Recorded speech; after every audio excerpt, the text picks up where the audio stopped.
G'day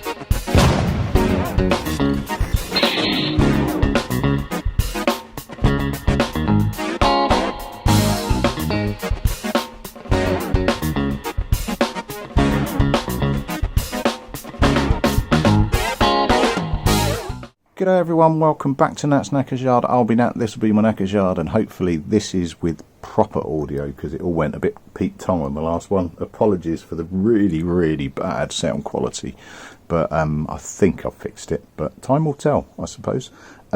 Lots to show you, but not of me doing a lot. I've cracked on throughout the week in the various bits of spare time that I've had, i.e. not a lot.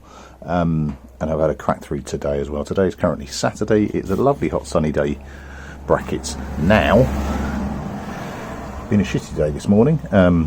I painted, so you may have seen a upload where I put the new swing arm that had arrived.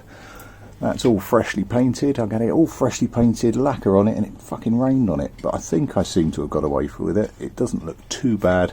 I'm just leaving it up there, curing out of the way.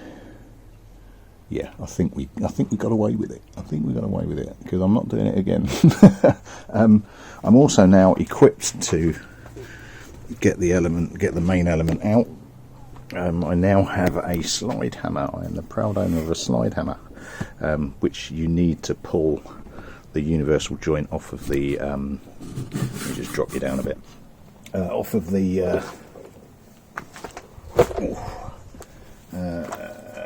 Off of the swing arm. Ooh. So just showing you it's attached to that and slide hammer it out, and I didn't have a slide hammer. That's heavy. So I've now got one, cheapy sort of 20 quid Chinese jobby. You know, if it works once it will do. Looks like it's been here forever. It's just got a bit shitty very quickly. So got the slide hammer, got my pullers. I have checked, and the 25mm one will work. I think I'll try and do that tomorrow. So on the next upload, you should be able to see that. You can see on the top here all sorts of cabbage, and there's a reason for that, and that's because I've been stripping the frame. Now, as far as stripping the frame's concerned, I tried sandblasting it. My sandblaster couldn't get through that. I mean, this is like powder coated paint, I think, but it just couldn't do it. It really couldn't. So I've tried just about everything on there. I've got the worst of it off. It needs another good degrease because I found bits that I've missed. The older paint removal discs have been a godsend. I now need to buy some more because I've run out. I've been through, I think, 3 of those. The harder bits, can't beat a bit of wire wheel action, and then the more difficult bits to get to, you can't beat a little wire brush action. But consequently, that's taken ages, and it's not the most interesting thing to do, let alone film and watch. So I didn't bother uploading any of that.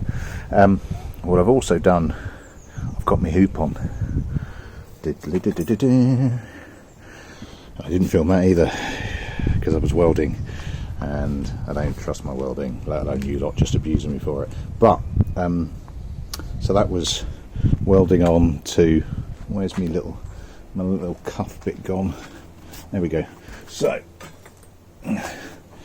one of those into the frame, the sheath that I cut off over the top, and then the actual hoop on the back. So it extends it a little bit further back because I want that space to get the number plate off clear of the wheel, so that it will so it doesn't look, so I don't have to have it at a stupid freaking angle past the wheel, which can only be a good thing. It's got primer on it at the moment. That's not end state, but what I've not had to do, in fact, here you go, let's get you in a good place to see in the sun. So what I had on both sides was this rather horrible join, where obviously they join and then went back into the one piece and off. Now that would normally be covered by seats and by fairing. Now obviously I'm going to have neither of those, so I filled it in. Now I did feel a little bit Del Boy-esque doing it because that is metal filler, But rather than being a complete Del Boy, rather than doing it in a one and just smearing it in, I've done it in lots of thin build-up layers. It still feels a bit meh to me. I probably could have welded, probably should have welded a plate over the top, etc. My welding is not good enough for that. It's good enough for, you know, chunky bits where I'm securing one bit to another. I'm nowhere near delicate enough to be able to put, you know, a small plate in there and then push it around it. It's you know, my welding at the moment at least is still entirely functional. It's not pretty. So, you know, grinder and paint, etc. I've been over it with filler just to get to a point, but I'm doing it really thin layers. I don't want to chuck on a big lump and then try and zoom it into the shape that I want, because, or trying to rub it down into the shape I want, because I think there's an increased danger of it just all falling out at some point. So it's been quite a long day of little bit, rub it back, little bit, rub it back, little bit, with drying times, etc, etc, etc. It's the sort of thing that you couldn't do professionally because it just takes too long, but for your own project, it's fine. It's a hobby project, but I'm getting there. It's not quite there. I've just chucked some primer over the top to see what more I need to do. Obviously I haven't done the inside because it's never going to be seen, frankly, but I'm not far off. It just needs a little bit. I'm going to knock it on the head for the day because it's been a long day and I've got other stuff to do with the missus and kids, but you know, the shape is pretty nice actually. I do prefer. I'm glad I filled it out. Now obviously, you know, seat on top. As far as the seat's concerned, I'll go into why I'm groaning in a second, but another reason I'm not filming very much, but I've picked up a fiberglass kit to lay over the top and to get my seat shape, but I want to get this, you know, right first. Well, I don't need to, but I want to, and I'll see how I'm feeling tomorrow. You know, I need a quiet job to be doing if I'm up early, because I don't want to be turning on power tools, etc. So I may find that I'm doing that. I don't know yet. We shall see. Now, part of the reason I've not been filming a lot today, part of the reason that I'm groaning as well, I did the most stupid thing in the world on a school sports day yesterday, is doing the dad's race with no warm up or anything else. So obviously, what did I do on the sort of on the fight on the start lines? I caught someone's foot. I didn't fall over, but I did overstretch. And because I didn't stretch before I did anything, I pulled my fucking left quad muscle. So I'm struggling to walk at the moment. So hence the seats over there, because I've been doing everything sat down. I'm fine stood up. It's just moving that hurts. But yeah, I feel such a fucking idiot. What a stupid way of doing it. You know, I managed to finish the race. I still didn't come last. But they're saying that I am a skinny boy, and some of the dads weren't. But yeah, and that was annoying, particularly irritating. So there we are. There's the, you know, it's the end of my day. Until it's the end of my day, I've had me tidying up beer already. A couple of you guys have criticised my beer choice. I ain't picky. I just go for whatever I see. So what's next? A bit more tidying up on the frame to do, a bit more tidying up around the edges where where it's a little bit lumpy and bumpy. Now because I've gone from, I had a seam somewhere there to go onto that next tube, and then the next tube goes on to thinner of the actual hoop.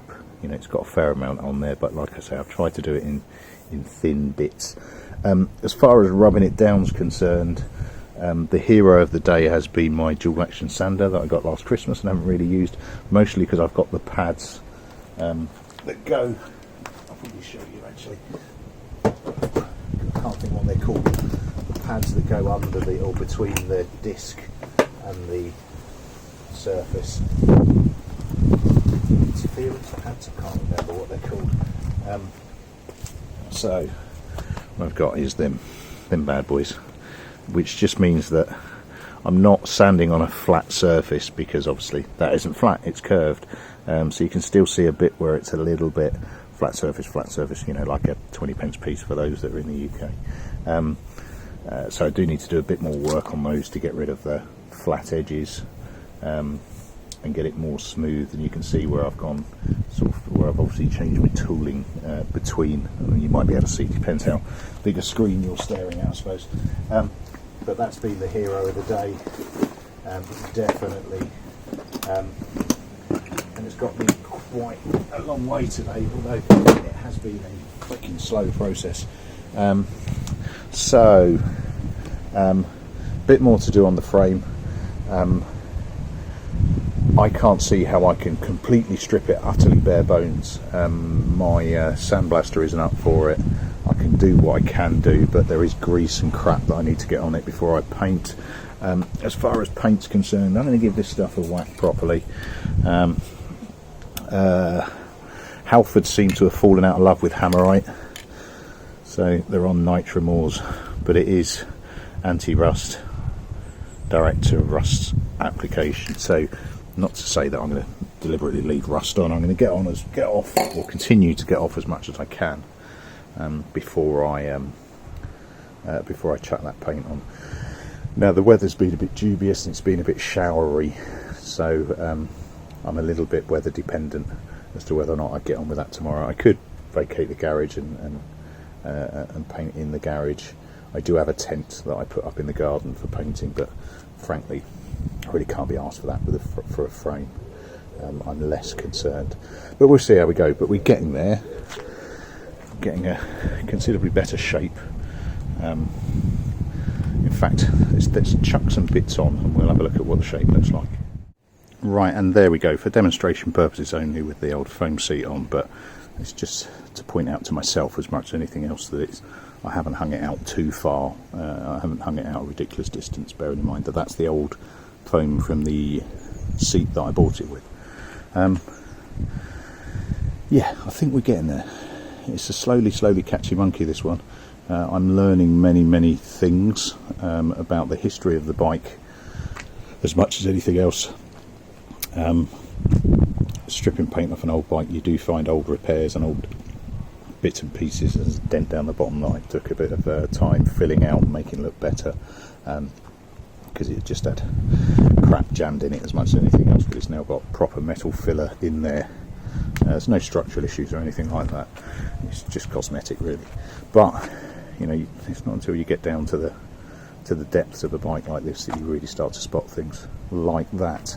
Right, short upload, that'll do me. Not a lot of me doing stuff, but I'm limping around like an absolute spanner at the moment, and it is quite embarrassing, so I don't really want to film it. Yeah, like a fat kid trying to get out of PE at the moment, and I'm not particularly proud of it. Right, that'll do me. Cheers all. I'll catch you later on. Ta-da. One last safety point. If you're going to use those on your grinder, wear gloves and be careful. Ask me how I know. Cheers all.